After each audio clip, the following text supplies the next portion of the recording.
It begins with a single decision. In the midst of escalating tensions over disputed borders, Russia launches a tactical nuclear strike against a neighboring country. The world watches in horror as the first mushroom cloud rises, signaling the start of a global catastrophe. The attack is swift and precise, targeting a major military installation. Thousands are killed instantly as the shockwave flattens everything within miles. The heat from the blast incinerates anything in its path, people, vehicles, and buildings alike. Survivors near the edges of the explosion stumble blindly, skin burned and lungs scorched by the radioactive fallout. Hospitals are overwhelmed within minutes as panic spreads. Across the globe, people watch the horrifying images on live broadcasts, mushroom clouds rising, cities engulfed in flames, phones buzz endlessly with messages from loved ones asking, "Are you safe?" The fear is palpable as the world braces for what comes next. The United States responds, deploying nuclear submarines closer to Russian waters. Europe goes on high alert. Panic spreads to major cities like London, Paris, and Berlin. People rush to stockpile food, water, and fuel.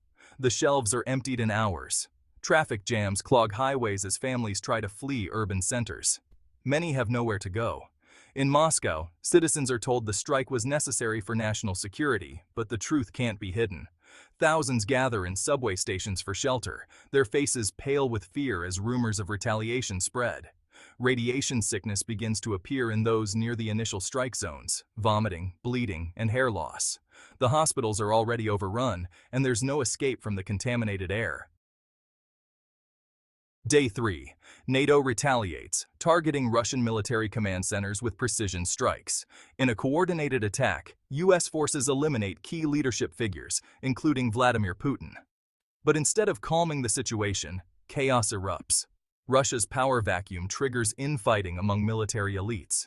Within hours, an ultra-nationalist faction seizes control, led by a more extreme and aggressive leader who vows revenge.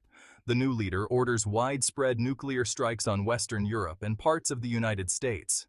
The devastation is unimaginable.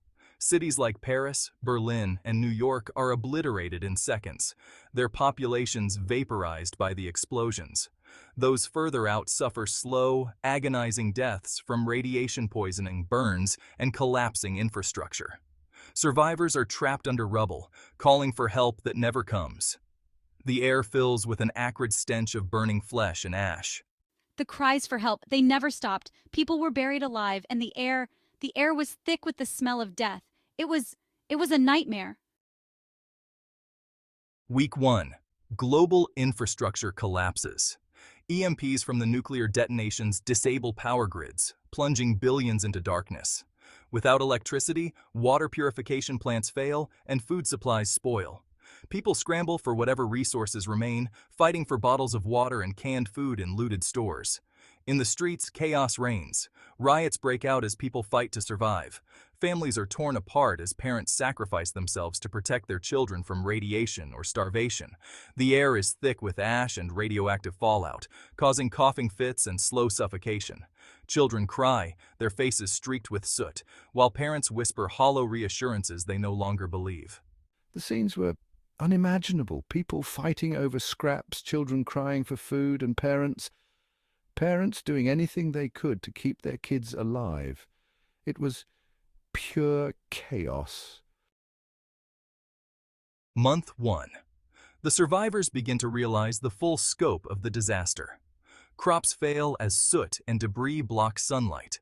The earth grows colder, and food becomes nearly impossible to find. Refugee camps spring up in the least affected areas, but they are overcrowded and rife with disease.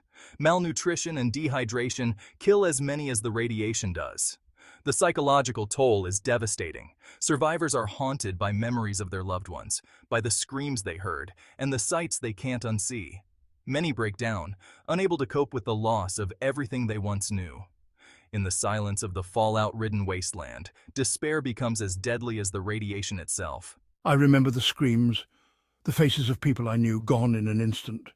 The camps, they were no refuge. Disease, hunger, and despair were everywhere. It was too much to bear. Year 1. The Earth is unrecognizable. The skies remain dark. Temperatures have plummeted, and entire regions are uninhabitable. Starvation claims thousands daily. Those still alive wander through frozen, irradiated ruins, scavenging for scraps. Many wear makeshift masks to protect themselves from the toxic air, but their efforts are often in vain.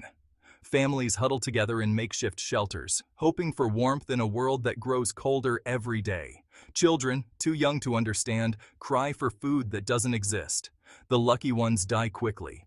The unlucky ones endure starvation, radiation burns, or the collapse of their sanity. What was once a world of billions has been reduced to scattered, broken groups of survivors. This is how it all ends, a single decision sparking a chain reaction that leads to the collapse of civilization. It's not just the destruction that's horrifying, but the realization that it all could have been prevented.